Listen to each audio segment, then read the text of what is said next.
We are live. Hi everyone. Covid आज के हमारे आई कैन कॉन्वर्सेशन में आपका स्वागत है। मैं हूं Arpita, assistant professor of law at Nirma university Ahmedabad. CoWIN network के बारे में मैं आपको कुछ बताना चाहती हूँ। ICAN COVID network is an initiative to help the underprivileged communities that have been the hardest hit due to COVID-19. It is a unique movement to combat the pandemic through an online platform that connects who are in need of help and those who can provide it. Our COVID warriors work from home, activating their ground community networks and mobilizing resource providers in order to connect the two and ensure that vulnerable section of society can also sustain themselves. COVID warriors are spread across different states of India and steadily growing day by day. मैं आपको इस बारे में और चीजें बताती हूँ। हमने आज तक कोविड नेटवर्क के जरिए 91,894 लाइव्स को अफेक्ट किया है। हमारे साथ जो वॉरियर्स जुड़े हैं वो है 3,826। हमारे एनजीओ पार्टनर्स 2,590 है। इसके अलावा मैं आपको हमारे ICAN इनिशिएटिव के बारे में बताना चाहूंगी। ये जो ICAN कॉन्वर्सेशन है, यहाँ पे हम विभिन्न फील्ड्स के पर्सनालिटीज को बुलाते हैं, जानी मानी शख्सियत को बुलाते हैं, ताकि वो अपने ख्याल, अपने अनुभव हमारे साथ साझा कर सके। आज का जो हमारा टॉपिक है, ये टॉपिक बहुत ही इंटरेस्टिंग टॉपिक है और इस टॉपिक पे बात करने के लिए हमारे गेस्ट से बेटर गेस्ट कोई हो नहीं सकता। हमारे आज के जो गेस्ट हैं,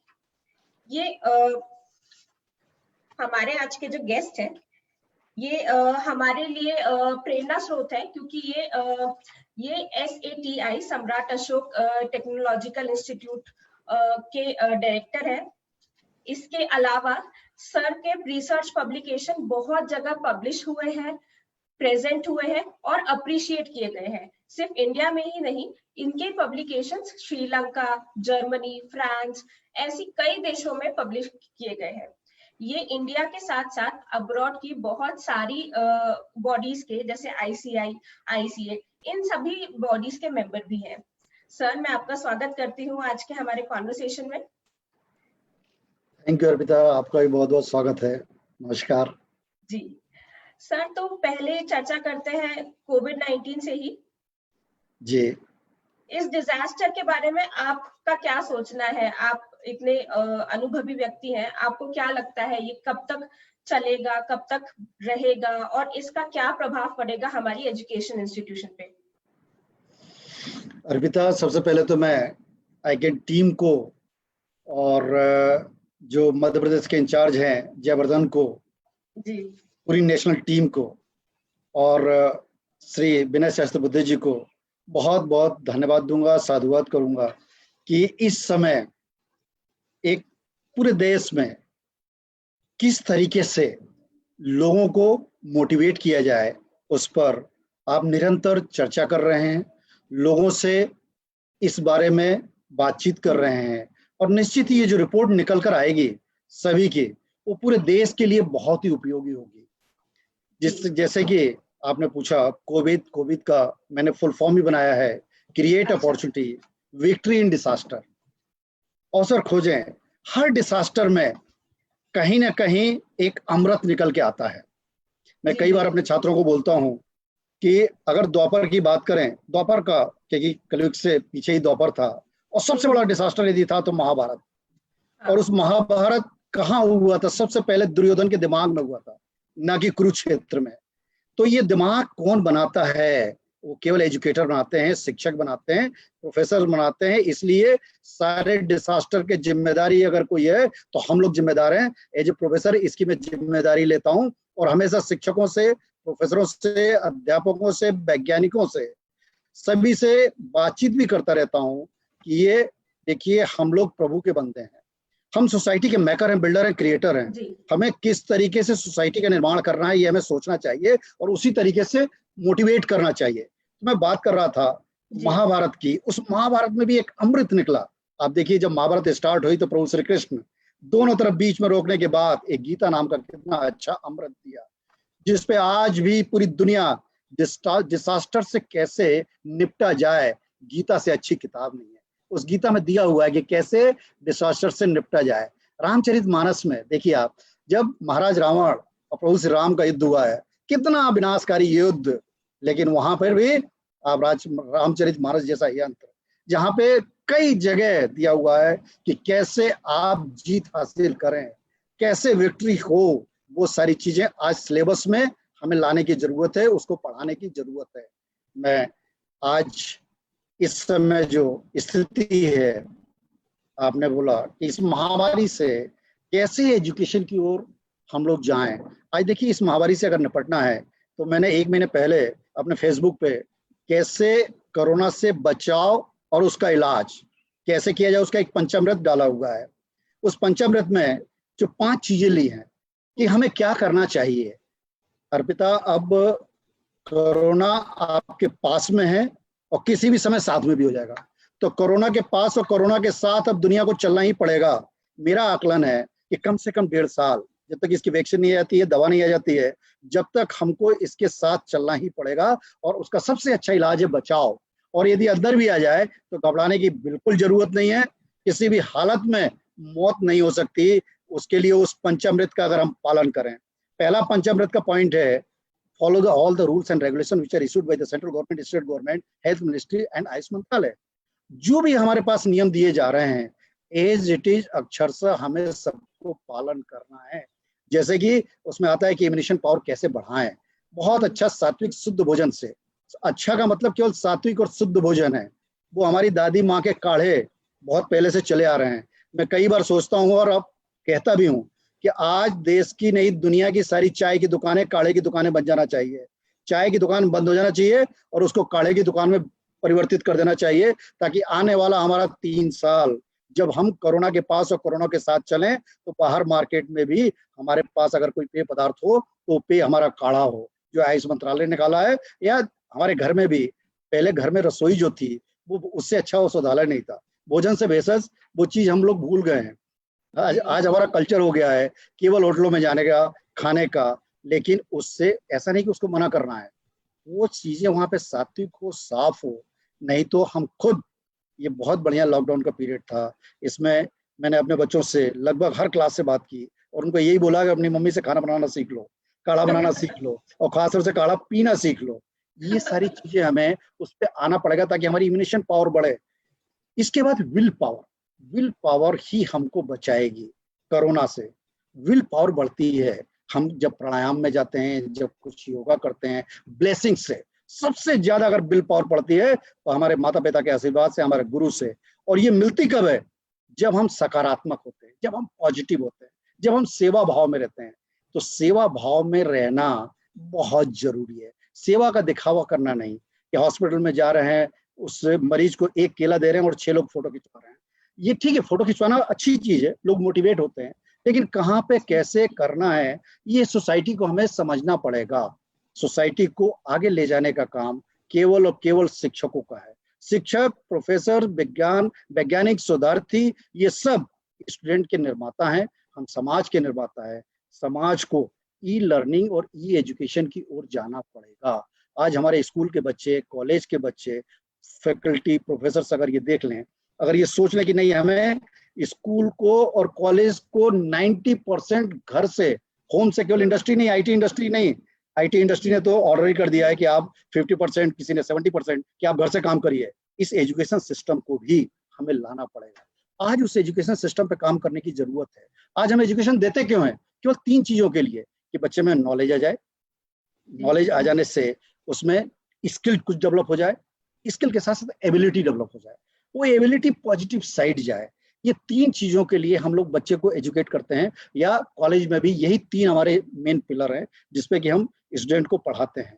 इसी के लिए हर संस्थान का एक अपना विजन होता है, एक मिशन होता है, प्रोग्राम एजुकेशनल ऑब्जेक्टिव होते हैं, फिर प्रोग्राम आउटकम्स होते हैं, कोर्स के आउटकम्स होते हैं, उसी में ब्लूम टैक्सोनॉमी होती है, किस लेवल पे हम बच्चों को ले जाएं, केवल रिमेम्बरिंग के लेवल पे, कि अंडरस्टैंडिंग के लेवल पे, कि फिर अप्लाई कैसे करना है, जितना उसने पढ़ा है, याद किया है, जो समझा है, उसको अप्लाई कैसे करें, ये 3rd लेवल होता है। 4th लेवल एनालाइज कैसे करें, 5th उसको कैसे इवोल्यूट करें। And the main thing is creation, 6th level is the creation. जब बच्चा क्रिएशन करने लगता है, जो वास्तव में जिसके लिए पूरा मेरा भारत और माननीय प्रधानमंत्री जी जो बोलते हैं कि हर व्यक्ति कुछ ना कुछ इनोवेट कर सकता है, और इनोवेशन ही हमारा वास्तव में वेल्थ है। मैं कई बार बोलता हूं कि एजुकेशन जो है, नॉलेज, जितनी नॉलेज है, अगर उसमें एक ड्रॉप ऐड कर दी, knowledge converted into the research, and when we earn the wealth with the help of the knowledge and research is known as the innovation। तो ये इनोवेशन है, हर बच्चा कर सकता है, बस उसको उस तरफ ले जाने की जरूरत है, उस तरफ मोटिवेट करने की जरूरत है। आज देखिए, जैसे मैं अपने SATI की बात करूं तो SATI आज दुनिया कहाँ है? अगर दुनिया में 5P जो सस्टेनेबिलिटी की मॉडल जो है 5P पर, कि फर्स्ट इज द पीपल्स, जी हमारे ये 780 करोड़ लोग पूरी दुनिया के।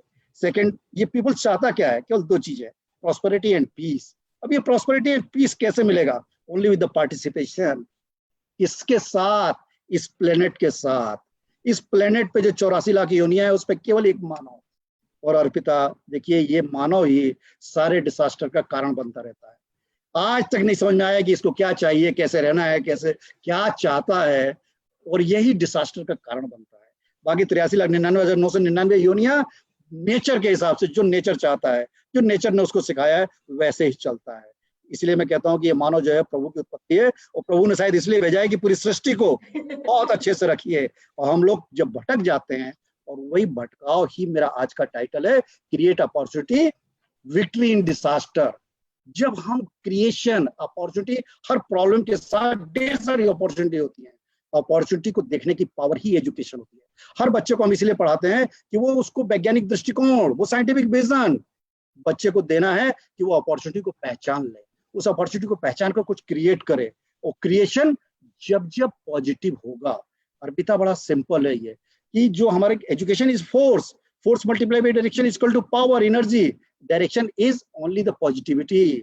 हमारी जब ये पूरी फोर्स जो एजुकेशन के रूप में हमारे गुरु देते हैं, टीचर्स देते हैं, प्रोफेसर देते हैं, ये अगर मल्टीप्लाई करते हैं हम पॉजिटिव साइड, पॉजिटिविटी से, तो पूरा का पूरा क्रिएट होता है विक्ट्री। मैं कहता हूं हर सांस में विक्ट्री है, हर सांस में उत्सव है, हर सांस में उत्साह है, हर सांस में आनंद है। इस तरीके से बच्चे को वो एजुकेशन देना चाहिए कि हर ब्रीथ में वो फील करे कि नहीं, ये उत्सव है, ये आनंद है, और यही विक्ट्री है। जब हम क्रिएशन हमारा पॉजिटिव साइड होता हो, तो अपने आप विक्ट्री में क्रिएट होगा। और यही अगर पूरा क्रिएशन विथ अपॉर्चुनिटी, नेगेटिविटी यदि जाती है, तो automatically our whole work is created into the disaster. अब देखिए, एक छोटा सा गुस्सा जब आता है तो कुछ भी करा देता है। ये है क्या? ये गुस्सा भी, ये क्रोध भी अपने आप में एक बहुत बड़ा डिसास्टर है। इस डिसास्टर से कैसे हम एजुकेट करें, इस पे हमें सोचने की जरूरत है। तो आपका जो क्लास का जो सिलेबस है, उस सिलेबस के साथ साथ जो वैल्यूज हैं, वास्तव में वैल्यूज केवल सिलेबस में नहीं। मैं कई बार सोचता हूँ कि माननीय प्रधानमंत्री जी हमें नारा देते रहते हैं, बहुत अच्छा, सबका साथ, सबका विकास और सबका विश्वास। इस नारे के साथ हम सभी को काम करने की जरूरत है। सबका साथ means involvement of all 130 people for our country, और involvement of 780 crore peoples for whole existence, पूरी दुनिया के लिए। ये 780 करोड़ लोग जिस दिन इन्वॉल्व होके और किसी एक मिशन के लिए अगर आगे बढ़ेंगे, तो सवाल ही नहीं उठता। पॉजिटिविटी में अगर आगे बढ़ेंगे तो डिसास्टर नाम की कोई चीज नहीं होगी, अपने आप राम राज्य आएगा। और नहीं तो रावण राज्य अपने पास एग्जाम्पल है। ये शास्त्र, ये किताबें, ये वास्तव में ये ईश्वरी किताबें हैं। अर्पिता, जब 2 अच्छे लोग बैठ के बात करते हैं तो शास्त्र का निर्माण होता है। जब पॉजिटिव होते हैं तो शास्त्र बनता है, और जब नेगेटिव होते हैं तो वहीं देखो दुर्वाद होता है, ढेर सारे झगड़े होते हैं, और वहीं से फिर बाकी चीजें नेगेटिविटी की ओर बढ़ती हैं। तो हमें शिक्षा का जो लेके जाना है इस समय, अगले 2-3 साल, तुमने समय पूछा, समय का तो नहीं बता सकता मैं, लेकिन फिर भी ये बिल्कुल क्लियर कट दिखता है कि 1.5 साल तो कम से कम रहेगा, जब तक कि वैक्सीन नहीं आ जाए। क्योंकि मेरा बेटा जॉन हॉपकिंस में है, USA में, वो कहता है कि पापा, ये अभी जो वहाँ पे सर्वे किया, जॉन हॉपकिंस मेडिकल की सबसे अच्छी यूनिवर्सिटी है, वर्ल्ड की टॉप यूनिवर्सिटी है, कि 1.5 साल कम से कम डॉक्टर बोलते हैं लगेगा। तो वैक्सीन कितनी जल्दी आ जाए, अल्टीमेटली 1.5 साल लगेगा। फिर लोगों में उसको जाने में और उस कोरोना से लड़ने में, फाइट करने में लगभग 3 साल तो है। लेकिन इससे घबराने की जरूरत नहीं है। सारे रूल्स रेगुलेशन फॉलो करें। पहली शर्त, बाहर निकलें बिना मास्क के नहीं। 2 मीटर की डिस्टेंस लर्निंग बहुत जरूरी है, क्योंकि जब WHO ने बोला पहले 1 मीटर, फिर 2 मीटर, फिर 5 मीटर, अब कहता है 12 मीटर तक ड्रॉपलेट्स आएंगे। लेकिन वो कभी कभी किसी किसी केसेस में हमें 2 मीटर तो मिनिमम फॉलो करना ही है कि 2 मीटर की सोशल डिस्टेंस लर्निंग को, सोशल डिस्टेंस को फॉलो करते हुए कैसे हम पूरे मार्केट को, अब देखिए कितना बड़ा हमारे पास काम है, अपॉर्चुनिटी देखो, सबको रीओरिएंट, रीथिंक, रीथॉट देने की जरूरत है। आज हमारे क्लासरूम कैसे होंगे, घर में होना चाहिए, सारा का सारा ये एजुकेशन पढ़ाई है। आज मेरी लेबोरेटरी कैसी होनी चाहिए, इंडस्ट्री कैसे रन करेंगी, वहां पे जो कि 30 का इंटेक या 60 का इंटेक, वो जो क्लासरूम थे, आज ये 1 मीटर की सोशल डिस्टेंसिंग से या 2 मीटर की सोशल डिस्टेंसिंग से, या माननीय प्रधानमंत्री जी 2 गज की जो सोशल डिस्टेंसिंग कहते हैं, इससे वो 60 की क्लासरूम 20 में बदल जाएगी। वो हमारा 30 का इंटेक का लेबोरेटरी वो किस में आ जाएगा, 8 या 10 बच्चों में। इस तरीके की प्लानिंग करके हम लोगों को आगे बढ़ना पड़ेगा। वर्चुअल लैब की बात चल रही है, इस टेक्नोलॉजी का, आज हमारी टेक्नोलॉजी देखो, अगर हमें गरीबी को दूर करना है, हंगर को दूर करना है, तो बिना टेक्नोलॉजी के पॉसिबल नहीं है। लेकिन जब मैं पढ़ता था, आज से मैं 35 साल पुरानी बात कर रहा हूँ, उस समय भी जो परसेंटेज गरीबों का था उतना ही आज भी है। हमारी विकास फिर किस चीज का, ये हमें क्वेश्चन मार्क, बहुत बड़ा क्वेश्चन मार्क खड़ा होता है। आज 780 करोड़ में से 300 करोड़ लोग लो पॉवर्टी लाइन, लगभग 90 से 100 करोड़ लोग होते हैं। ये विकास है, ये क्वेश्चन मार्क है, हम सभी पे क्वेश्चन मार्क है। इस पे हमें सोचना पड़ेगा कि ये डेवलपमेंट किस तरफ एक्सप्लॉइटेशन की ओर जा रहा है, उसकी रीजन क्या है, उस पे हम सबको मिलकर सोचना पड़ेगा, उस तरफ जाना पड़ेगा विथ पॉजिटिव एटीट्यूड। बहुत हो गया एक्सप्लॉइटेशन, मतलब सिंपल ये सिद्ध करता है कि हमारी जितनी टेक्नोलॉजी है वो सब एक्सप्लॉइट कर रही हैं, अदरवाइज ये हमारे गरीब सब अमीर हो गए होते। मैं कई बार बोलता हूँ बच्चों से कि पूरी दुनिया में अगर देखा जाए तो क्या है, केवल 2 चीजें हैं, खेत और खदान। रॉ मटेरियल यदि आता है, खेत मीन्स खेत हो गए, हमारे फॉरेस्ट हो गए, रिवर्स हो गई, सी हो गया, ये नेचुरल रिसोर्स केवल नेचर ही देता है हमें, और रॉ मटेरियल कहीं दूसरी जगह है ही नहीं है। हीरे जवाहरात सब खदानों से आते हैं, या हमें खाने का मटेरियल सब खेत देता है। खेत का मालिक किसान और खदान का मालिक सरकार, दोनों परेशान है, दोनों गरीब हैं। इस पे हमें सोचना पड़ेगा कि कैसे हम खेत के मालिक किसान को, कैसे न्यू टेक्नोलॉजी से, हमारी affordable technology, means advance technology, जब ये सस्टेनेबल होगी, अफोर्डेबल होगी, रिलायबल होगी, इजिली अवेलेबल होगी, जैसे कि मोबाइल, इस तरीके से जिस दिन ये सारी चीजें होंगी, ये नहीं कि हमने पेटेंट करा लिया और पिछले 20 साल में हम दुनिया का सारा पैसा एक तरफ खींच लेके चले गए, क्या मजाक है। इसको टेक्नोलॉजी कहते हैं। ये केवल एक दूसरे का मिलजुल कर हमने पेटेंट कराया उस टेक्नोलॉजी से और सबका पैसा ले गए। यहाँ कहीं हमें सोचना चाहिए। आज हमारे पिचाई की जितनी सैलरी है, छोटे स्टेट का उतने का बजट है, ईयरली सैलरी, सोचना पड़ेगा क्या इतनी ईयरली सैलरी होना चाहिए, क्या हमारे अडानी अंबानी जी की इतनी सैलरी होना चाहिए। उनके परिवार के ऐसे 100 घराने हैं जिनके घरों की सैलरियां कई सौ करोड़ में है, क्या ये होना चाहिए। इस पर सोचने की हमें जरूरत है। ये पूरा का पूरा एक्सप्लॉइटेशन की ओर ले जाता है। जितना एक्सप्लॉइटेशन होगा उतना ही हमारा गरीब बढ़ेगा, उतना ही हमारे गरीब और हंगरनेस ये रहेगी। इस पे पूरी दुनिया को, आज इस कोरोना ने पूरी दुनिया को सोचने में मजबूर कर दिया। अर्पिता, मैंने इस पूरे लॉकडाउन पीरियड में, मतलब बचपन से आज मैं 55 साल का हो गया, लगभग 5 साल के बाद मुझे सारी चीजें याद हैं। मैंने पूरा एनालिसिस किया कि क्या मैंने खोया, क्या पूरे जीवन में पाया। इधर उधर 14 कंट्री घूमने के बाद, क्योंकि जब मैं देश में जाता हूँ, हर देश में मैं यूनिवर्सिटी के साथ साथ, क्योंकि वहां तो जाता ही था, 2 जगह जरूर जाता था। एक स्कूल में जाने से मुझे देश की दिशा समझ में आती थी, और एक अपने कंस्ट्रक्शन साइट पे, क्योंकि मैं सिविल इंजीनियरिंग का स्टूडेंट हूँ, तो कंस्ट्रक्शन साइट पे जब लेबर से बात करता था तो उससे देश की इकोनॉमी समझ में आती है। तो एक लेबर वो, और एक स्कूल से देश की दिशा, आगे देश किस तरफ जा रहा है। हमें हमारे स्कूल को, हमारे बच्चों को, हमारे यूथ को क्या दिशा देनी है, आज बड़ा संभल के सोचने की जरूरत है। मैंने जो मॉडल बनाया, जो मैंने सोचा, क्या जितने स्कूल है 8वीं क्लास तक, सारे स्कूलों में वृद्धाश्रम नहीं होना चाहिए। जितने हमारे रिटायर्ड लोग हैं, मतलब इनके पास एक इतना बड़ा अनुभव, आज देश सबसे बड़ी ताकत क्या, दौलत क्या, हमारे एक्सपीरियंस्ड, हमारे रिटायर्ड पीपल्स। वो जो एक्सपीरियंस्ड हमारे लोग हैं, वृद्ध लोग हैं, वो अगर स्कूल में पढ़ाने जाएं तो अर्पिता सीन चेंज हो जाए, क्योंकि वास्तव में वो लोग पके हुए लोग हैं, दुनिया देखी हुई लोग हैं। और जब वो बच्चे के हर क्वेश्चन का जवाब देंगे, हर क्वेश्चन को उस तरीके से समझाएंगे, क्योंकि उनके पास सबसे बड़ा एक्सपीरियंस है। आज वो गांव का एक बूढ़ा जिसको हम अनपढ़ कहते हैं, वो अनपढ़ नहीं है। He knows very well so many technology of agriculture. वो जानता है, वो इन्वायरमेंट को समझता है, वो पहाड़ों को जानता है, वो नदियों को जानता है, वो खेतों खलियान को जानता है। वो हमारी अंग्रेजी की भाषा में भले ही नहीं समझा पाए, वो आयुर्वेद को जानता है बहुत अच्छी तरीके से कि उसके आसपास क्या है। तो आज हमें जरूरत है, जो माननीय प्रधानमंत्री जी ने बोला है कि लोकल, अरे लोकल में ही हमें जाना पड़ेगा। आज जो मुझे दिखता है कि जो सबसे बड़ा काम है जो कभी नहीं हो सकता था, आज सब लोग अपने घर लौट गए हैं। ये जो घर लौट गए हैं ये बड़ी अच्छी चीज है। घर पे ही हमें सारे टेक्नोक्रेट को, आज हमारी जिम्मेदारी बन जाती है। मैं परसों से ही अपने एमबीए के बच्चों को, इंजीनियरिंग के बच्चों को, एमटेक और PhD, 79 students are doing PhD, इनसे मैं बात कर चुका हूँ जूम पे कि ये जो 20 लाख करोड़ माननीय प्रधानमंत्री जी ने दिया है, ये हमारे 44 करोड़ मजदूर भाइयों के लिए क्या हम टेक्नोलॉजी दे सकते हैं, ये हमें सोचने की जरूरत है। उसी गांव में रॉ मटेरियल ढूंढिए, जो जहां पे हो, जो प्रोजेक्ट बनेगा उसी पे बनेगा। और इस साल बिल्कुल यूनिक प्रोजेक्ट हमारे एआईसीटी के जो वाइस चेयरमैन है पुनिया साहब, चेयरमैन सहस्त्रबुद्धे साहब, उनसे पुनिया साहब यहाँ पर आए थे, एक यूनिक प्रोजेक्ट चालू किया है 5P। जिस तरीके से वो 5 जो हमारे सस्टेनेबल डेवलपमेंट के गोल है, peoples, prosperity, partnership and planet, वैसे ही मैंने 5P बच्चों के लिए दिया है। फर्स्ट ईयर में प्रॉब्लम, सेकेंड ईयर में आने के बाद उसी पे प्रोजेक्ट राइट अप करिए, थर्ड ईयर में उसी पे प्रोडक्ट बनाइए, इट में भी एक्चुअल और वर्चुअल, फाइनल ईयर में पेटेंट एंड प्लेसमेंट। ये होगा कैसे? उसके लिए सेकेंड ईयर में, चूंकि ये 60 साल पुराना कॉलेज है, कैलाश सत्यार्थी जी, नोबल लॉरेट कैलाश सत्यार्थी जी यहीं से पास आउट है।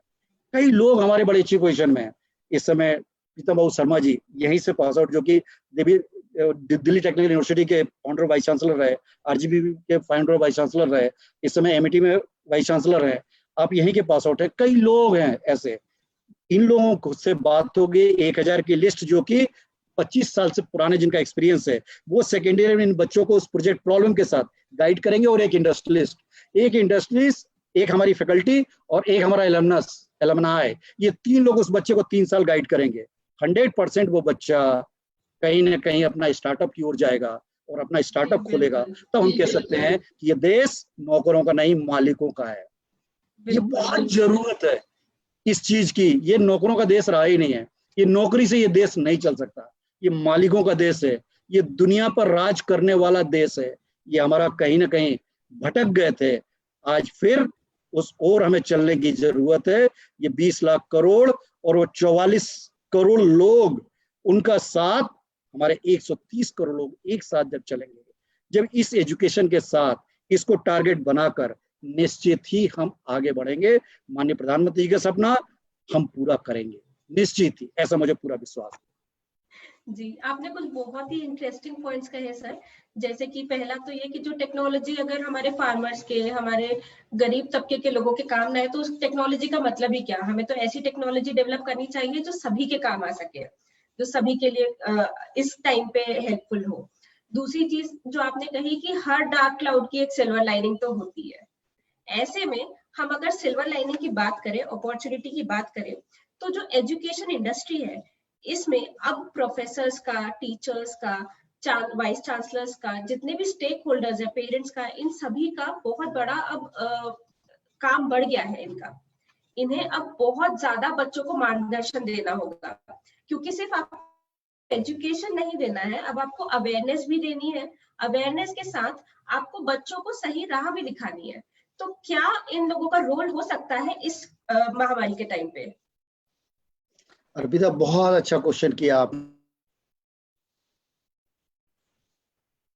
सबका, सारे स्टेक होल्डर का इन्वॉल्वमेंट इसी को कहते हैं।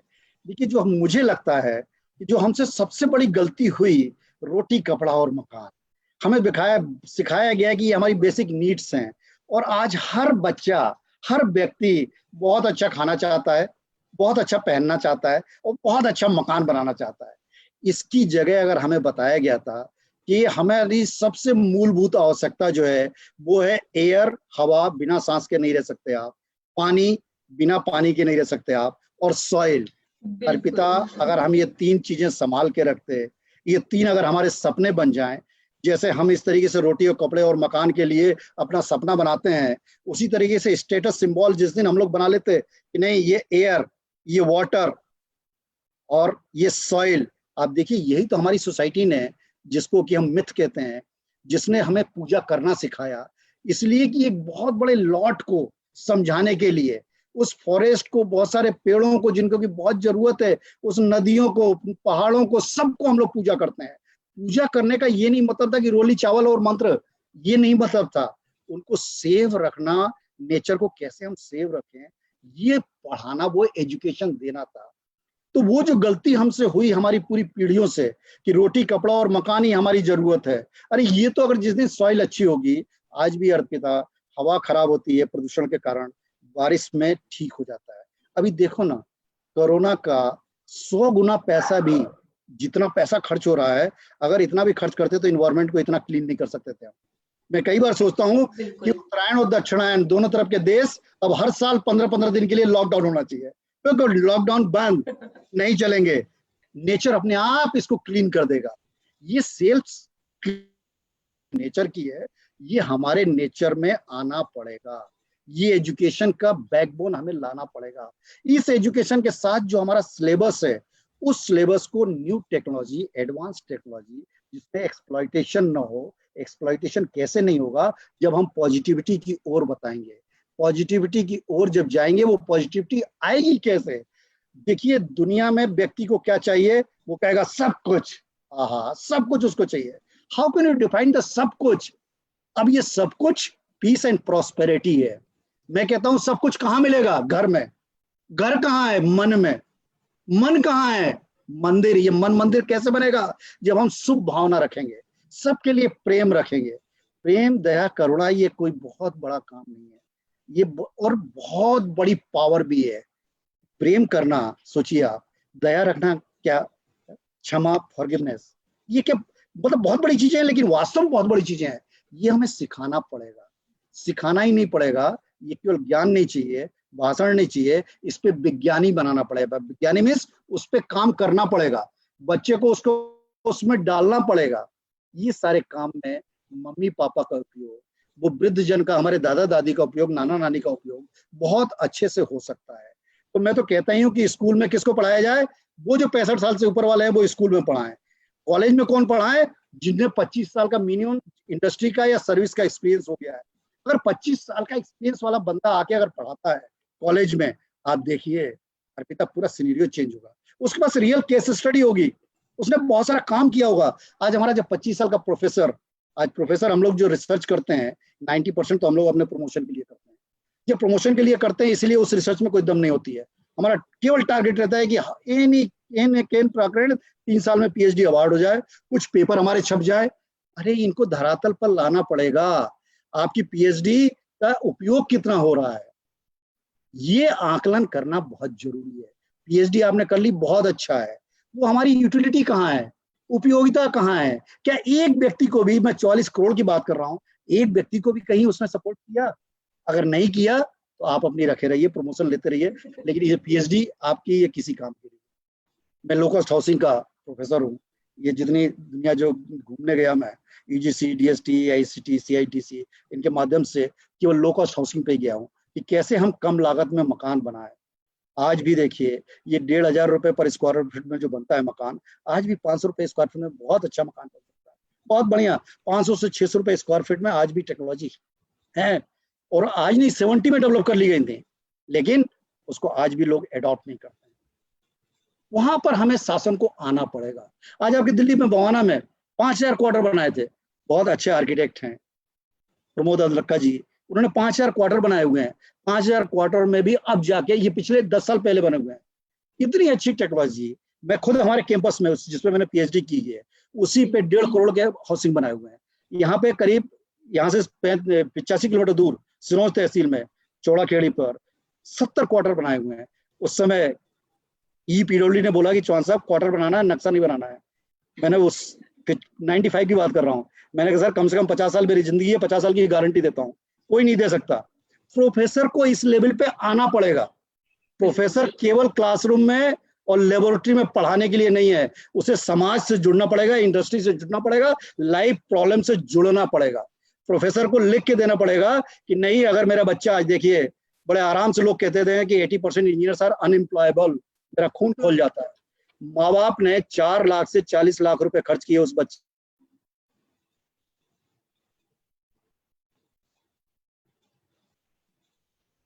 पे, बच्चे का 4 साल 40% अनएम्प्लॉयमेंट, इनने फीस ली है, कायदे से इस पे बहुत बड़ी PIL लगना चाहिए, अकाउंटेबल बनाना चाहिए कि मिस्टर इतने पैसे दिए हैं, हमारे बच्चे को क्यों नहीं इस लायक है कि आपने एम्प्लॉयबल बनाया।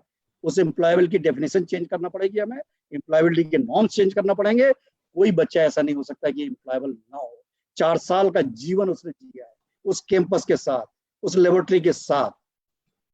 तो आज किस तरीके से हम सारे प्रोफेसर्स की, स्कूल में टीचर्स की, CSIR लेबोरेटरी में वैज्ञानिकों की क्या सहभागिता हो, इसको सबको एक साथ बैठ के एक गोल, एजुकेशन फॉर ऑल।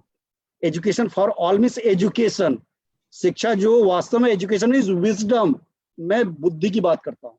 एजुकेशन केवल नॉलेज एंड इंफॉर्मेशन नहीं कि आपने ज्ञान दे दिया, जब तक वो बुद्धि में कन्वर्ट नहीं होगी। बुद्धि में कन्वर्ट कब होगी? जब उसको बच्चे को ये पावर आ जाए कि yes now I can utilise my understanding and remembering for solving the problem. जब वो एक छोटी सी प्रॉब्लम या कॉम्प्लेक्स प्रॉब्लम को सॉल्व करने की पावर रखता है, आप देखिए अपने आप एम्प्लॉयबिलिटी खत्म हो जाएगी। आज हर व्यक्ति बाहर का पूछ लो यार, एक अच्छा बच्चा देना। अच्छा बच्चा क्या, कहाँ से लाए अच्छा बच्चा? What is the definition of the अच्छा बच्चा? अच्छा बच्चा is only the honesty and hard work. आप देखिए केवल कोई सिलेबस की जरूरत नहीं है। अगर ये 2 गुण किसी में मेहनती बच्चा है और हार्ड ईमानदार है, उसके लिए कहीं काम की कमी नहीं है। अब ये किस सिलेबस में है, कैसे लाया जाए, कैसे इनकलकेट किया जाए, उस माइंड पे काम करने की जरूरत है। आज मन बुद्धि चित्त अहंकार, इन चारों चीजों पे काम करने की जरूरत है। इस पे हमें जाना पड़ेगा, सोचना पड़ेगा। केवल कोर्स कवरेज, सिलेबस, अकाउंटेबिलिटी, इन सारी चीजों से काम नहीं चलेगा। हमें उस बच्चे को पर्सनलाइज लेकर सभी की सहभागिता के साथ उस बच्चे को निर्माण करना पड़ेगा, उसको एक लीडर बनाना पड़ेगा, उसकी स्किल डेवलप करना पड़ेगी, उसको उसकी एबिलिटी को इम्प्रूव करना पड़ेगा, जो इस समाज में आगे चल सके। मैं कई बार कहता हूं कि जितने लोग जिसको हम मजदूर कह रहे हैं, ये मजदूर और मजबूर नहीं है। इनको केवल हम इन्वायरमेंट नहीं दे पाया पिता। आज केवल अपने बारे में सोचो, किसी ने हमें इंस्पायर किया होगा। मैं हमेशा कहता हूँ the major role of the any teacher और professor is only the inspire of student. नहीं तो बच्चा एक्सपायर तो हो जाता है। अगर हमने इंस्पायर नहीं किया तो बच्चा एक्सपायर हो गया। मान लो भले ही उसको एक वो मजदूर के रूप में घूम रहा है, तो क्या हम इंस्पायर नहीं कर सकते? उस बच्चे को इस लायक नहीं बना सकते? ये इस पे सबको मिलके काम करना पड़ेगा। सब स्टेक होल्डर, चाहे वो माता पिता हो, चाहे वो बच्चा हो, स्टूडेंट हो, चाहे टीचर हो, प्रोफेसर हो, हमारी इंडस्ट्री के लोग हों, साइंटिस्ट हों, इन सबको एक साथ जुड़ना पड़ेगा। केवल अपनी अपनी बॉडी नहीं, अपने ऑरे से बाहर निकलना पड़ेगा। हर व्यक्ति को ऑरा अपना तोड़ना पड़ेगा, तब तो ऑटोनॉमी एंजॉय कर पाएंगे। आज बताइए, पृथ्वी ने, इस कोरोना ने कोई अपनी बाउंड्री रखी? कोरोना की कोई बाउंड्री नहीं। तो हमारी कौन सी बाउंड्री? 780 करोड़ हमारे हैं, ये 130 करोड़ हमारे हैं। होल एग्जिस्टेंस के लिए हमें काम करना पड़ेगा, बहुत जरूरी है। इस पे सभी को मिलकर चलना पड़ेगा। इसीलिए मैं कहता हूं कि सबसे पहले अंडरस्टैंडिंग विद आई, मैं कौन, understanding with my family, understanding with my state और नेशन और होल एग्जिस्टेंस। पूरे एग्जिस्टेंस के साथ जब हमारी अंडरस्टैंडिंग बढ़ेगी, ये रियल एजुकेशन है। इस एजुकेशन को हमें बढ़ाना पड़ेगा। अब देखिए डिसास्टर अपने आप खत्म हो जाएगा। बहुत ही अच्छी बात करी सर आपने, बहुत ही अच्छा लगा। मुझे बहुत अच्छा लगता है जब हमारे कंट्री के इतने बड़े स्टेक होल्डर्स जो कि इंस्टीट्यूट्स के डायरेक्टर हैं, जब वो ऐसी बात करते हैं जो लोगों को मोटिवेट कर दे, जो लोगों को इंस्पायर कर दे, सिर्फ एजुकेशन के लिए नहीं, वैल्यूज इनकलकेट करने के लिए भी, तब बहुत अच्छा लगता है सर सुन के। सर मेरा नेक्स्ट क्वेश्चन ये है कि बहुत सारे ऐसे गांव और कस्बे हैं जहाँ पे ऑनलाइन लर्निंग अभी तक पहुंची नहीं है, जहाँ पे इंटरनेट इश्यूज बहुत है। वहां पे एजुकेशन कैसे हम अभी इस टाइम पे मेंटेन कर सकते हैं? कैसे हम, क्या उपाय हो सकते हैं कि उन बच्चों की एजुकेशन कॉम्प्रोमाइज ना हो? अर्पिता, बहुत अच्छा क्वेश्चन है, क्योंकि अगर हम ई लर्निंग, ई एजुकेशन की बात कर रहे हैं तो कहीं ना कहीं इस इंफ्रास्ट्रक्चर पे, ई इंफ्रास्ट्रक्चर पे हमें बात करना पड़ेगी। आज देखिए 90% विलेजेस में, वैसे तो डाटा आता है कि 100% कवरेज हो चुका है, सब जगह लाइन डल चुकी है।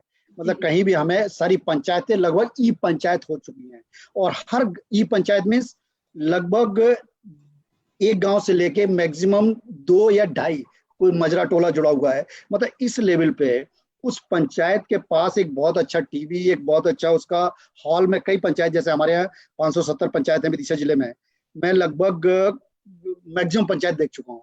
बहुत अच्छा उनका कॉन्फ्रेंस हॉल है, टीवी है, कनेक्टिविटी बहुत अच्छी है, और सबसे अच्छी बात है स्कूल के बगल में है।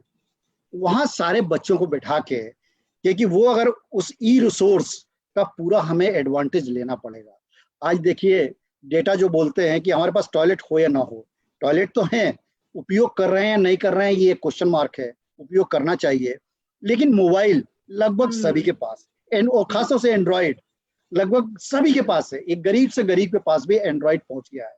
लेकिन आज जिस तरीके से जियो का फ्री डेटा मिल रहा है, उस डेटा को बढ़ाना चाहिए। फ्री मोबाइल एंड्रॉइड ये गवर्नमेंट की तरफ से जाना चाहिए। आज हम जितना इनको भोजन और उस पर जो एक्सपेंडिचर हमारा आ रहा है, उससे बहुत कम एक्सपेंडिचर में ये सारी चीजें हो जाएंगी। तो वो एक्सपेंडिचर, क्योंकि वो बहुत जरूरी है, कोई भी भूखा न रहे ये बहुत जरूरी है, लेकिन कोई भी बिना श्रम के न रहे उससे ज्यादा जरूरी है। हमें आज ये भी अकाउंटेबल बनाना पड़ेगा कि तुमने खाना तो ले लिया, आज काम क्या किया।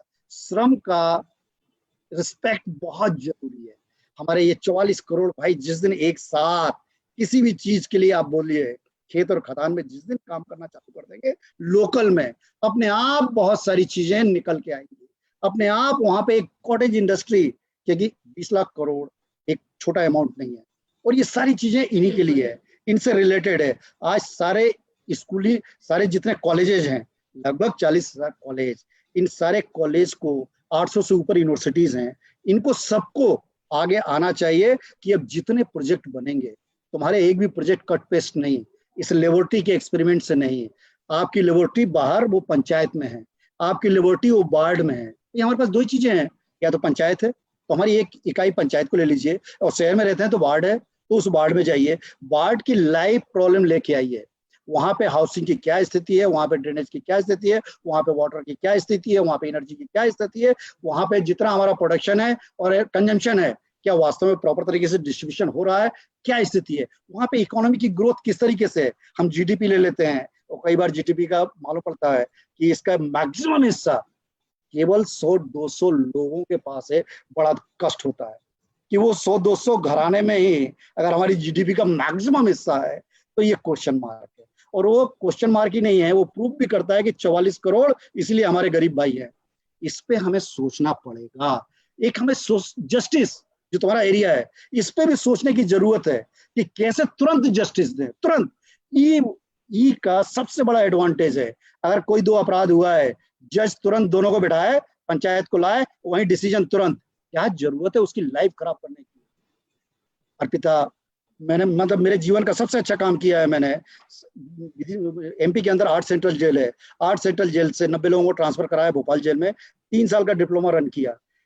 अगर सेंट्रल जेल की बात करें तो हर जेल में लगभग 4 से 5,000 भाई हैं और लगभग 400 से लेकर 800 बहनें हैं।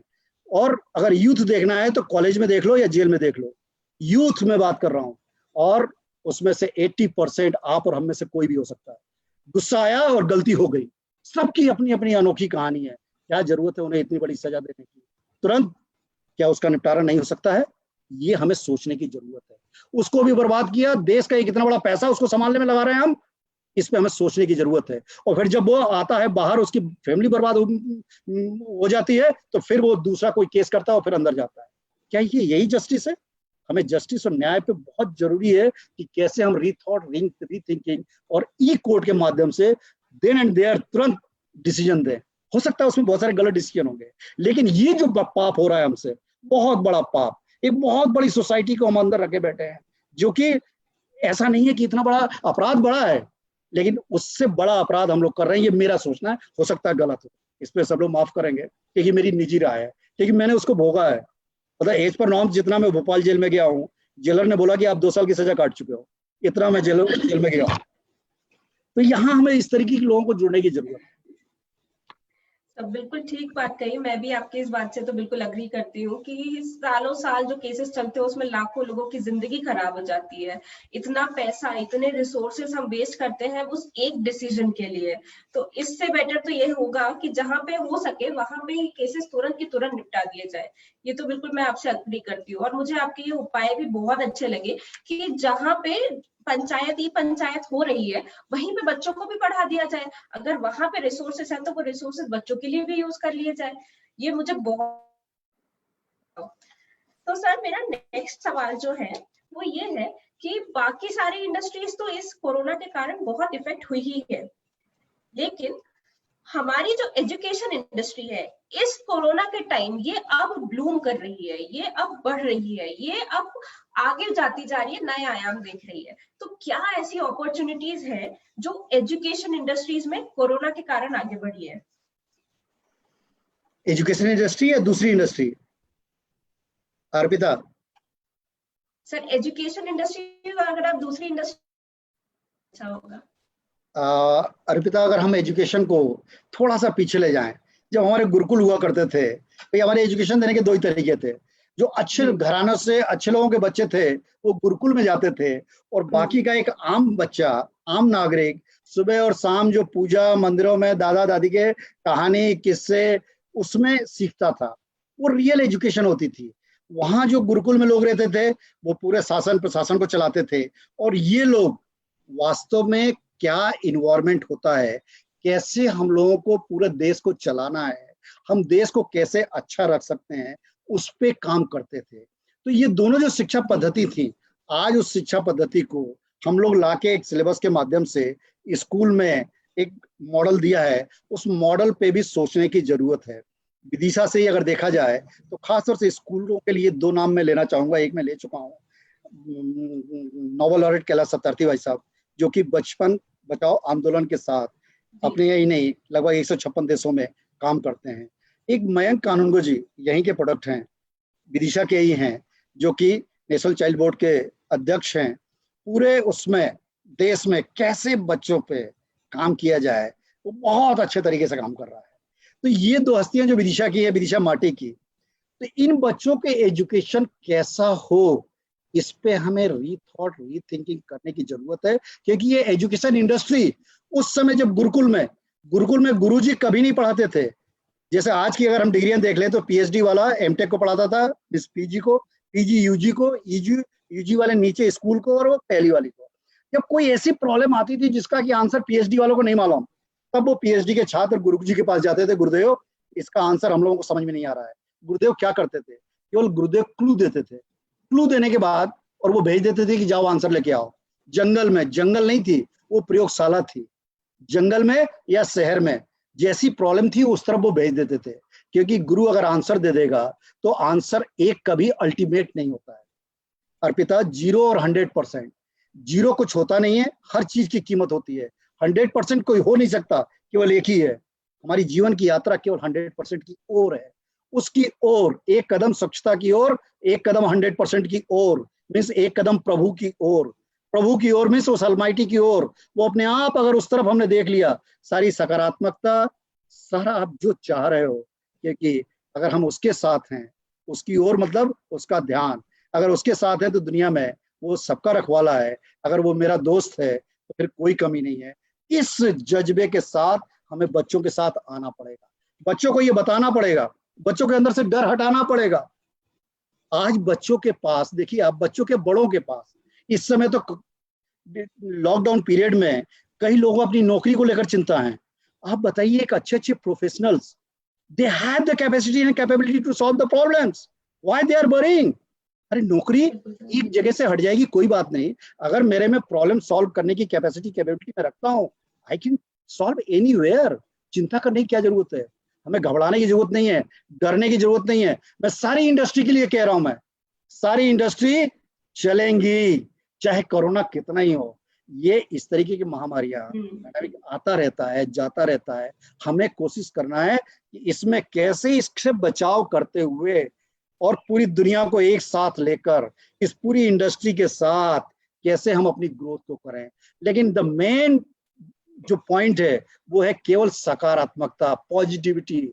इस समय we have so many powers, means so many education, knowledge, information. ये केवल हमारी स्ट्रेंथ है, ये हमारी केवल फोर्स है। अभी सकारात्मकता डायरेक्शन है।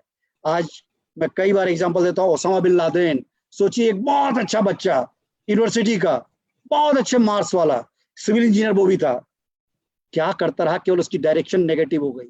जीवन भर उसने डिस्ट्रक्शन किया। जिस बच्चे को केवल कंस्ट्रक्शन करना था, उस बच्चे के फोर्स में कहीं कमी नहीं थी। यूनिवर्सिटी का एक बहुत अच्छा सिविल इंजीनियर, उसने केवल जीवन भर, क्योंकि उसकी डायरेक्शन नेगेटिव हो गई। तो नेगेटिविटी एंड पॉजिटिविटी बहुत बड़ी होती है, बहुत बड़ी। इसमें अगर एक छोटा सा किस्सा सुनाना चाहूंगा, जो कि रामचरितमानस में लंका कांड में दिया हुआ है, 80 का दोहे के साथ। जब रावण लड़ने आता है, उस समय विभीषण घबराता है, क्योंकि विभीषण अपने भाई को जानता है। वो प्रभु से कहता है कि प्रभु, मुझे बड़ा डर लग रहा है, मैं अपने भाई की पावर को जानता हूँ, देखिए उसका रथ देखिए, आपके पास ना तो कोई रथ है, ना कोई कवच है, इवन पैरों में जूते भी नहीं है। आप इस मेरे भाई आताताई भाई से जीतेंगे कैसे, कैसे लड़ेंगे? आप देखिए उसके मन में एक भय पैदा होता है। ये भय कैसे जीत में बदलती है, प्रभु उसको दो दोहे से केवल समझाते हैं कि देखो विभीषण, जीत जिससे होती है वो तुम्हें समझाता हूं। जीत वो रथ तुम जिसकी बात कर रहे हो, वो रथ उससे वो जीत नहीं जीतेगा। हर व्यक्ति में वो विजयी रथ क्या होना चाहिए, ये सबको पढ़ाने की जरूरत है। हर बच्चे को, हर इंसान को बताने की जरूरत है। इसलिए मैं बोल रहा हूँ लंका कांड का 80 को दोहे में बताया गया है, क्योंकि ये जब लोग सुनेंगे, उस दोहे को पढ़ें। वो रथ का विवरण प्रभु श्री राम ने खुद किया है कि शौर्य और धैर्य दो जिसके पहिए हों। सोचिए आप, शौर्य और धैर्य, वैल्यूर एंड फोर्टिट्यूड, जिसके दो ये पहिए हों। चार घोड़े कौन से? बल विवेक दम परहित। बल विवेक, दम में इंद्रियों पे कंट्रोल, विषयों पे कंट्रोल, और परोपकार, ये चार घोड़े। तीन रस्सियां, वो कौन सी तीन रस्सियां? क्षमा, दया, समता और सत्य और सील की पताका। सत्य, ट्रुथ और सील, और ईश्वर का भजन, ये उसका सारथी। क्या वर्णन किया है प्रभु ने कि ये जो रथ है। फिर उन्होंने बोला ईश्वर का सारथी के साथ हथियार कौन से?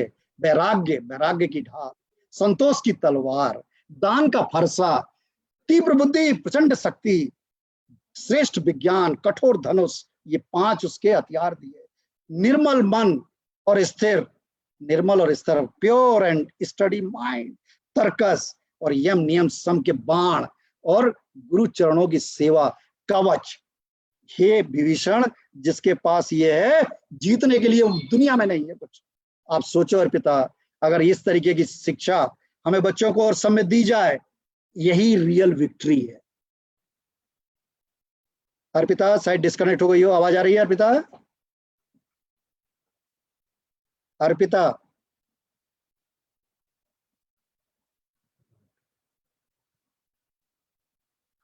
जय, आवाज आ रही है?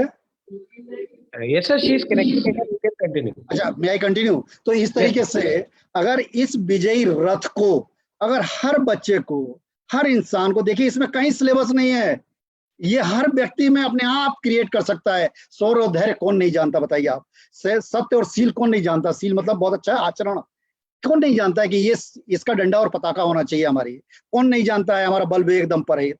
कौन नहीं जानता है कि क्षमा करना, दया करना, समता, इवननेस इन द माइंड, कौन नहीं जानता है? प्रभु का भजन कौन नहीं करता है? ये सारथी हमारा। सोचिए आप, दया कौन नहीं जानता है? दान करना कौन नहीं जानता है? वैराग्य की भावना कौन नहीं जानता है? ये किसी को समझाने की जरूरत नहीं है, उसके अंदर लाने की जरूरत है, एक्शन में। जिस दिन हम अपने मन में ये एक्शन में आ जाएगा, इसलिए ज्ञानी और विज्ञानी बार बार बताया गया है। ये ज्ञान में जो बोल रहा हूं, इसको बोलने से, रटने से काम नहीं चलेगा, समझने से भी काम नहीं चलेगा। इसको जब हम अप्लाई करेंगे, एनालाइज करेंगे, जब उसको इवैल्यूएट करेंगे, जब इससे कुछ क्रिएट करेंगे, then our each and every creation on the basis of the opportunity will be convert into the victory। ये मेरा एक मंत्र जो मैंने अभी तक पढ़ाई की, जो शास्त्रों से निकाला, क्योंकि मैं रामचरितमानस या गीता या कुरान या बाइबल या आप गुरु ग्रंथ वाणी, ये सारी की सारी मैं मान के चलता हूँ कि ईश्वरी किताबें हैं।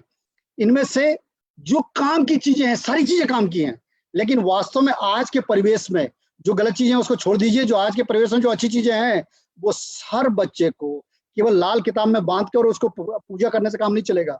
उसको पढ़ना पड़ेगा, और पढ़ के आत्मसात करना, और आत्मसात करने के बाद उस पर काम करना, ये बहुत जरूरी है। तब हम सोच सकते हैं कि yes, this is the victory. ये इससे अच्छा एग्जाम्पल मुझे विक्ट्री का, जीत का कोई दूसरा नहीं मिला, जो कि प्रभु श्री राम ने खुद विभीषण जी को बताया है।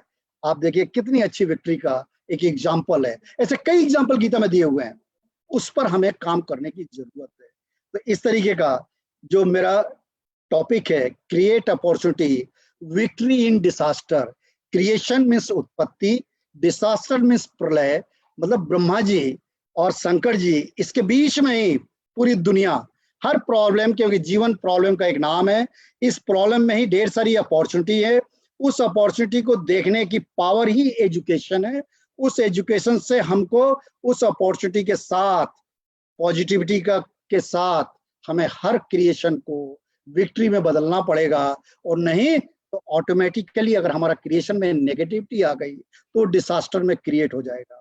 तो इस बीच में पूरा का पूरा जीवन इस केवल एक टाइटल जो है create opportunity victory in disaster के बीच में है।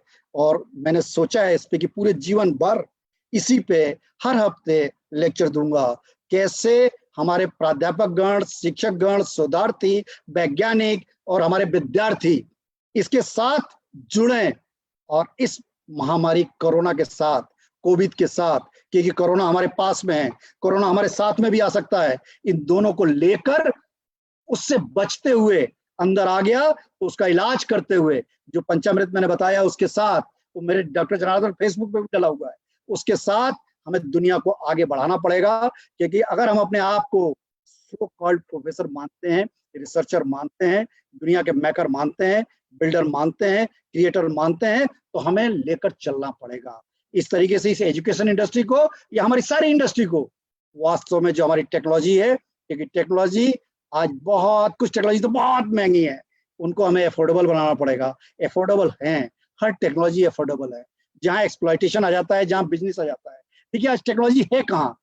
आज अगर टेक्नोलॉजी को देखें तो कुछ रिसर्चर, प्रोफेसर, वो चाहे CSIR लेबोरेटरी में हो या किसी कॉलेज में हो या कुछ बड़ी इंडस्ट्री के साइंटिस्ट, ये लोग रिसर्च करते हैं, उसका पेटेंट कराया जाता है, 2-4 हजार से लेके 2-4-5 करोड़ में उस पेटेंट को खरीदते हैं और अरबों खरबों रुपए हम कमाते हैं।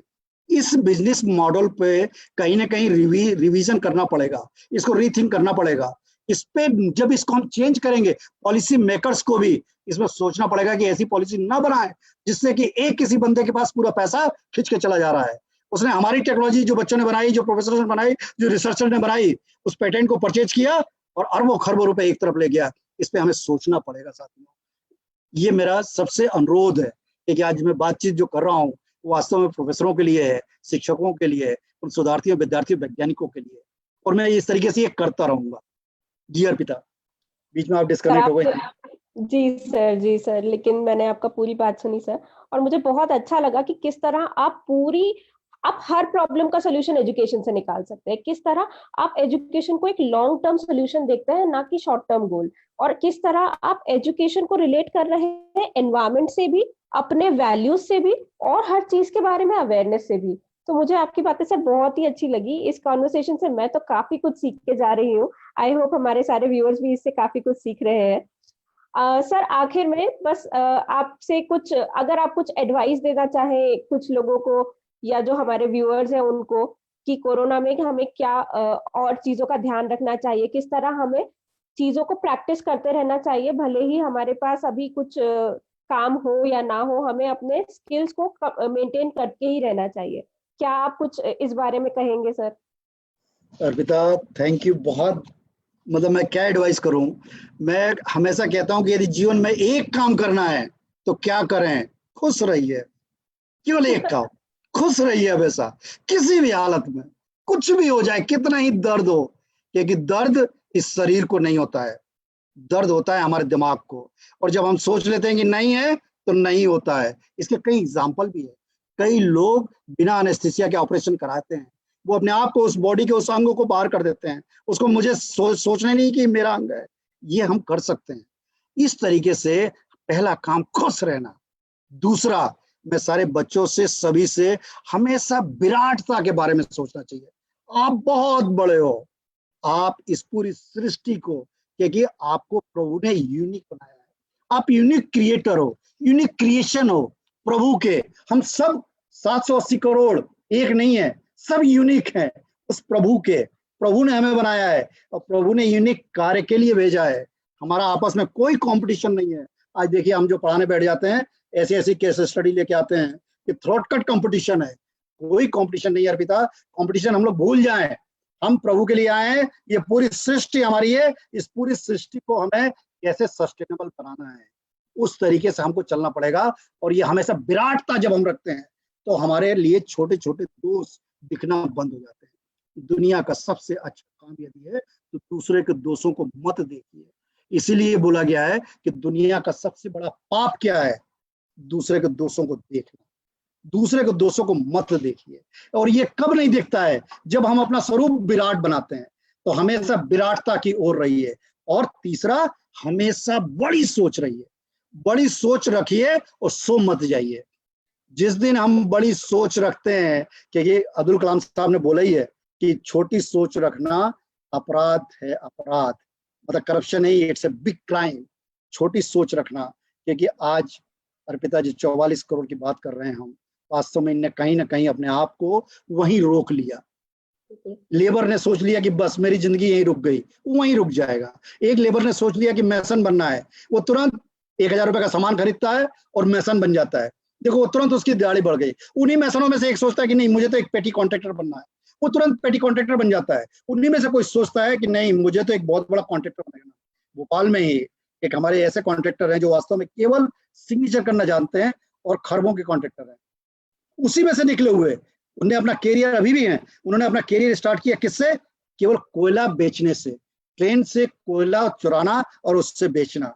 आप सोचिए ये, मतलब उस व्यक्ति ने सोचा कि नहीं मैं चोरी पे नहीं जा रहा हूं, कि उसने अच्छा काम किया। मैं बात ये कर रहा हूं कि उसने बड़ी सोच रखी और उस बड़ी सोच पे काम किया।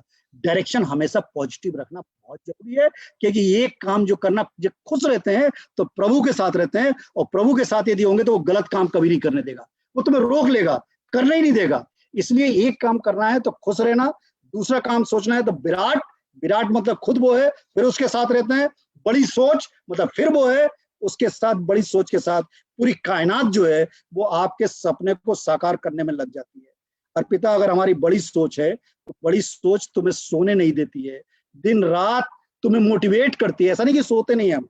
आज माननीय प्रधानमंत्री जी कहते हैं कि मैं कुल 3 घंटे सोता हूँ, सालों से 3 घंटे सो रहे हैं।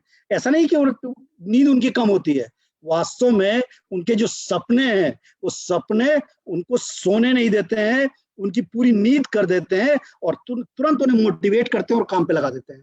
तो इस तरीके से हर व्यक्ति को अपने सपने को साकार करने के लिए बहुत जरूरी है।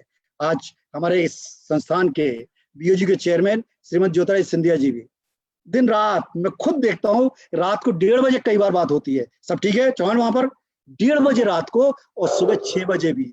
आप सोचिए ये लोग कैसे रहते हैं?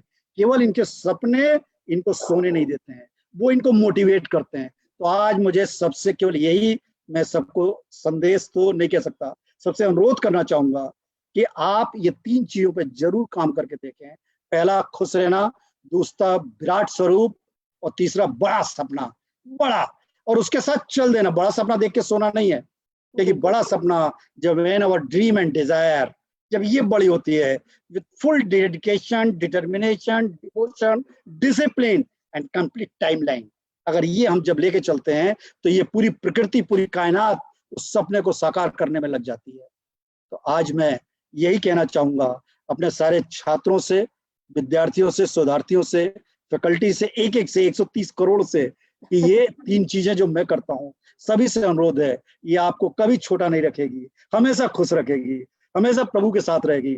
और इसीलिए जो मैंने अपना बनाया है कि 1 घंटे देह के लिए, 1 घंटे देश के लिए, 1 घंटे दुनिया के लिए, ये 3 घंटे, ये तो 3 के लिए, और 3 के साथ 1 घंटे परिवार के साथ, 1 घंटे प्रकृति के साथ, और 1 घंटे परमात्मा के साथ।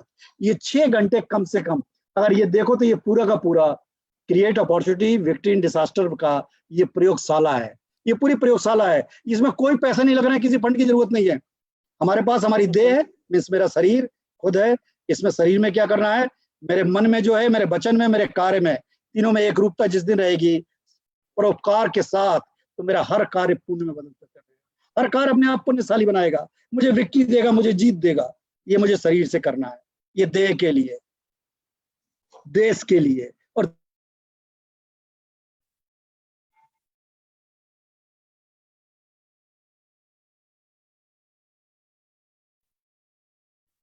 दुनिया के लिए है।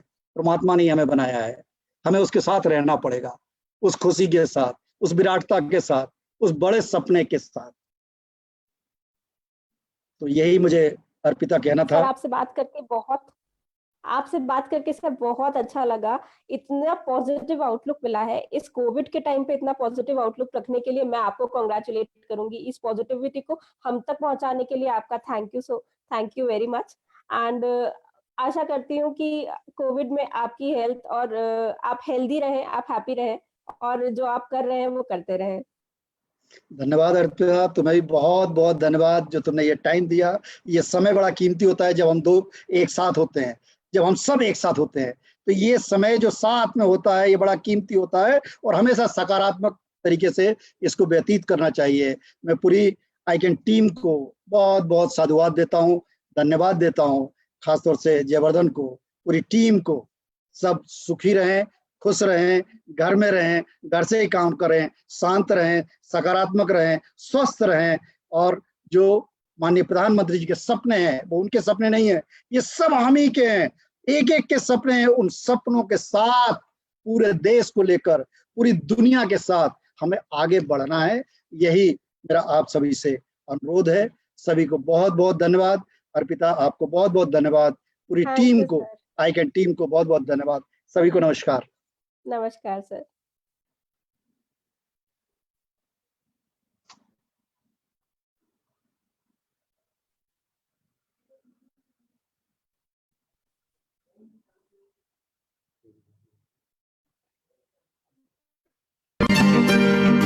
मुश्किल है आन पड़ी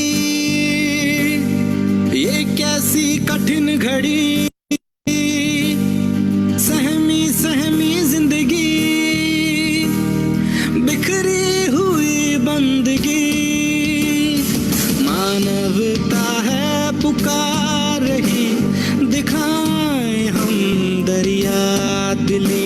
I can, you can, we can, India can, I can, you can, we can, India can। हम सब मिल जाए तो, मिलकर हाथ बटाए तो, टल जाएगी ये घड़ी, झूमेगी फिर से खुशी। आशा टूटे नहीं, हौसला रूठे नहीं, साथ ये छूटे नहीं, मंजिल दूर नहीं, मानवता है पुकार रही, दिखाएं हम दरिया दिली। I can